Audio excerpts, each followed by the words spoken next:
مولا حسین نے کس طرح ایک مردے کو زندہ کیا، ایک معجزہ۔ کچھ ایران کے زائرین کربلا گئے، وہ 40 کے دن تھے۔ ہر بندہ کہہ رہا تھا ہمارے گھر آئیں، ہمارے گھر کا کھانا کھائیں۔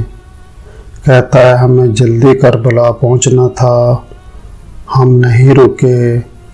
پھر ایک چھوٹا سا گاؤں تھا، بیچ میں ہم نے دیکھا کہ ایک بوڑھا 75 سال کا ہے۔ اس نے آ کے ہمارے پاؤں پکڑ لیے۔ کہتا ہے کہ اتنی شدت سے رو رہا تھا، لگ رہا تھا کہ اگر ہم نے اس کی دعوت کو قبول نہ کیا تو کہیں سے یہیں پر سکتہ طاری نہ ہو جائے۔ کہتا زیادہ نہیں، بس آؤ میرے دسترخوان پر کھانا کھاؤ۔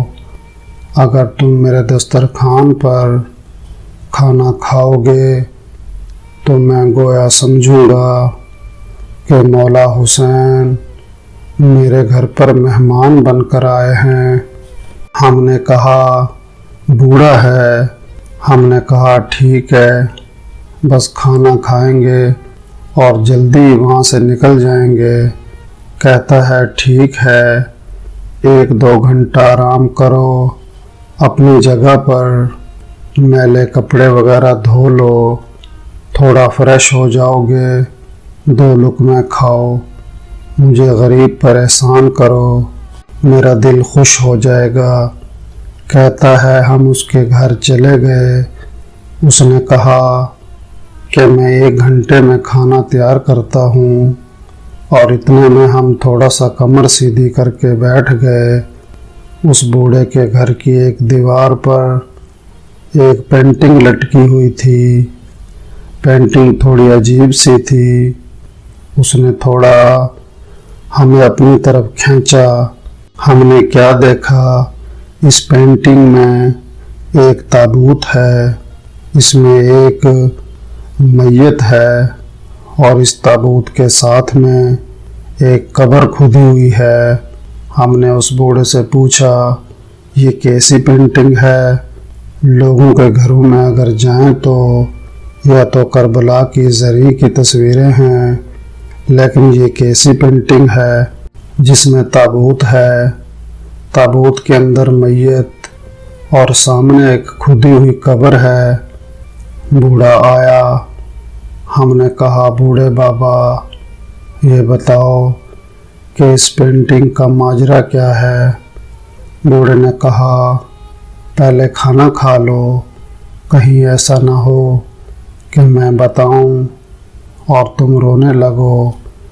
تم مولا کے زائر ہو، سکون سے کھانا کھاؤ۔ ہم نے اصرار کیا۔ اس نے کہا نہیں، پہلے کھانا کھا لو۔ جب ہم نے کھانا کھا لیا تو ہم نے کہا اب بتاؤ۔ ہم کو اس بوڑھے نے کہا جو یہ تابوت دیکھ رہے ہو یہ میرا تابوت ہے، جو یہ قبر دیکھ رہے ہو وہ میری قبر ہے۔ ایک دن میں مر چکا تھا، میرا جنازہ تابوت میں تھا، اسی طرح میری قبر کھودی پڑی تھی۔ آج جو یہ میں تمہارے سامنے زندہ کھڑا ہوں، یہ مولا حسین کی دعا کا نتیجہ ہے۔ ایسے کئی معجزے ہو چکے ہیں۔ کہتا ہے ذرا سمجھو میں کہنا کیا چاہتا ہوں۔ اس نے کہا میرے پورے گاؤں والوں سے پوچھ لو کہ یہ بوڑھا جس کے گھر میں ہم نے کھانا کھایا ہے اس کا ماضی کیسا تھا۔ سارے گاؤں والے گواہی دیں گے۔ ہمارے گاؤں میں اس سے بڑا کوئی فاسق نہیں تھا۔ مجھے نہیں یاد کوئی ایسا گناہ نہیں تھا جو میں نے نہیں کیا تھا۔ میرا حسین ابن علی سے کوئی لینا دینا نہیں تھا۔ اب اپنی ایک غفلت کی زندگی تھی۔ صدام واصل جہنم ہوا، 40 کا سلسلہ شروع ہوا۔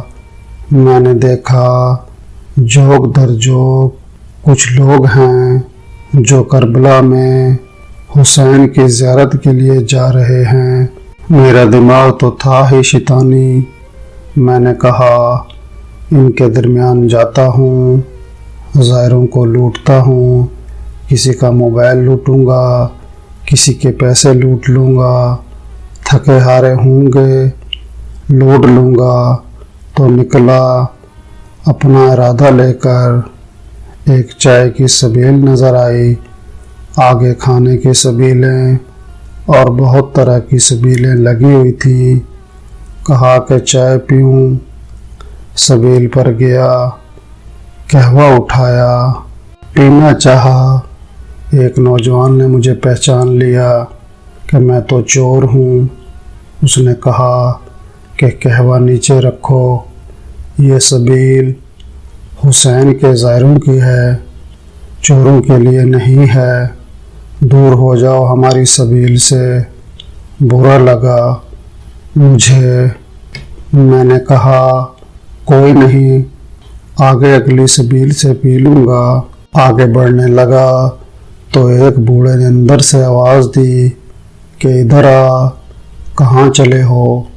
میں نے کہا کیوں آؤں؟ فائدہ کچھ پینے تو دیتے نہیں ہو۔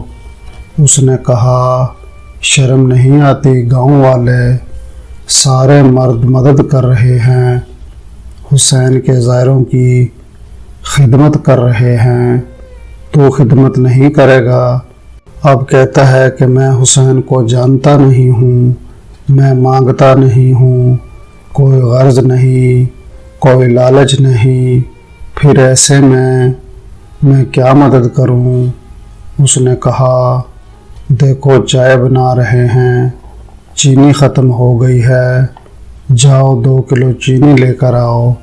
میں نے کہا ٹھیک ہے، بغیر غرض تو بھی کچھ نہیں کر رہا، تم روتے ہو، حسین کے زائروں کی خدمت کرتے ہو، تمہیں کس چیز کا لالچ نہیں، کوئی سوچ ایسی نہیں کہ حسین مدد کریں گے، نیاز کرتے ہو، کبھی لالچ سے نہیں کرتے۔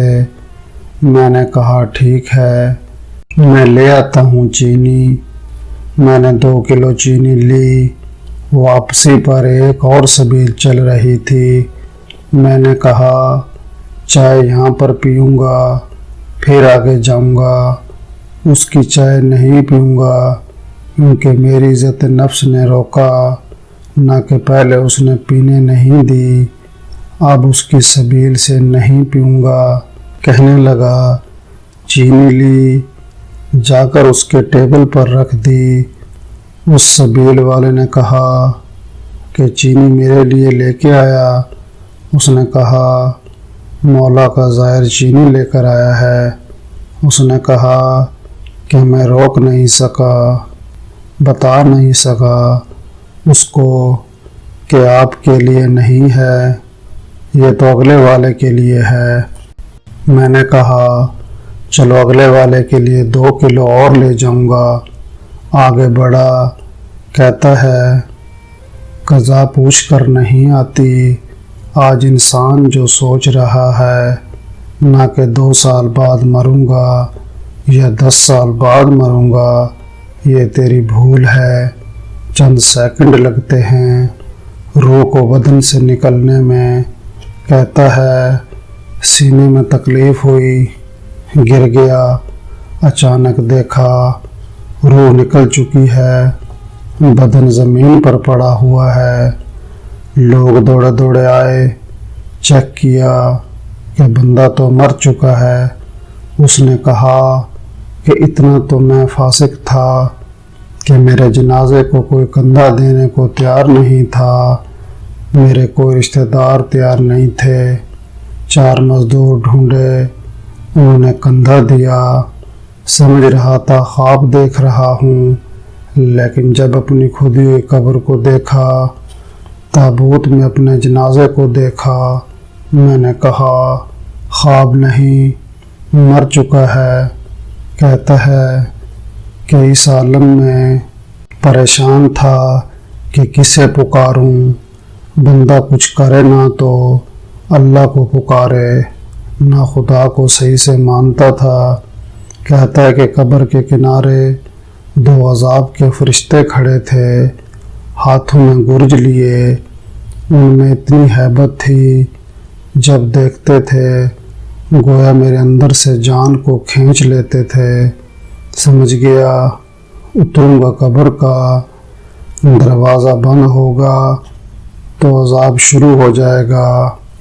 کہتا ہے میرا وجود کانپ رہا تھا، کسے پکاروں، کون آئے گا مدد کرنے کے لیے۔ اتنے میں پیچھے سے ایک میٹھی سی آواز آئی اور آواز میں ملائکہ کو مخاطب کیا، اے ملائکۃ اللہ، میرے دوست کو ڈرا رہے ہو؟ میں نے کہا کہ کون ہے جو اس عالم میں اپنا دوست کہہ رہا ہے؟ کہتا ہے مڑ کر دیکھا تو ملائکہ نے بڑے جھک کے اور ادب سے سلام کیا، السلام علیکہ یا ابا عبداللہ حسین، حسین شہید کربلا۔ حسین نے مجھے اپنا دوست کہا۔ مجھ سے زیادہ ان ملائکوں نے تعجب کیا، کہا مولا یہ ہے اس کا نامہ اعمال۔ کہا مولا دور دور تک اس کے اعمالوں میں آپ کی خوشبو تک نہیں، یہ آپ کا دوست کیسے بنا؟ امام نے کہا اگر دوست نہ ہوتا تو میری سبیل پر 2 کلو چینی نہ دیتا۔ کون دیتا ہے بے غرض؟ کس کو چیز کہا؟ حسین گناہ بہت ہیں، 2 کلو چینی کی قیمت کیا ہے؟ اور یہ حسین ہے، ذرا ذرا چیز کا حساب رکھتا ہے، یہ کریم ہے۔ عجیب جملے اس بوڑھے نے کہے کہ سارے زائرین رونے لگے۔ کہا اتنے کریم ہیں مولا حسین؟ امام نے کہا 2 کلو چینی کے جتنے دانے تھے، ہر دانے کے عوض اس کا 1 گناہ مٹا دو۔ کہا مولا مٹا دیے، اب بھی گناہ بہت ہیں۔ کہا 2 کلو لینے گیا تھا، اگر تو کربلا جائے اور راستے میں مر جائے تو تجھے اب بھی وہی ثواب ہوگا۔ کہا مولا مٹا دیے، اب بھی گناہ بہت ہیں۔ بوڑھا رو کر سر کو پیٹنے لگا جب سنا کہ مولا اب بھی گناہ بہت ہیں۔ کہتا ہے سوچا اب حسین کیا دیں گے، کچھ ہے ہی نہیں۔ بولا حسین نے کہا اور کتنے کلو کی ضرورت ہے؟ حسین خود خرید کر دے گا۔ ایک شفقت بھری نگاہ سے مجھے دیکھا، کہا واپس چلا جا، حور بن کے واپس آ، اب اگلی بار آؤ تو حسین کو ملائکہ کے سامنے شرمندہ نہ ہونے دینا۔ تب کہا کہ 1 آنسو کے بدلے ہم تمہیں حور بنا دیتے ہیں، مت سمجھو آنسو جو نکل گئے رائگاں چلے گئے ہیں، نہیں، سیدہ فاطمہ زہرا رضی اللہ عنہا اپنے رومال میں جمع کرتی ہیں۔ کہتا ہے جب میری آنکھ کھلی تو میں نے دیکھا کہ میں دنیا میں موجود ہوں، تب سے ہر برا کام میں نے چھوڑ دیا، ہر برائی کو میں نے دفع کر دیا اور مولا کے 2 نوکروں میں سے ایک نوکر بن گیا ہوں۔ اور آج یہ دن ہے کہ میری اتنی عمر ہو گئی ہے تو میں زائرین حسین کی خدمت کرتا ہوں، اس راہ پہ رہتا ہوں۔ ناظرین، اگر آپ کو ہماری یہ ویڈیو اچھی لگی ہے تو اس چینل کو سبسکرائب کیجئے، شیئر کیجئے تاکہ ہم آپ کے لیے ایسی اور مزید ویڈیوز لاتے رہیں۔ شکریہ۔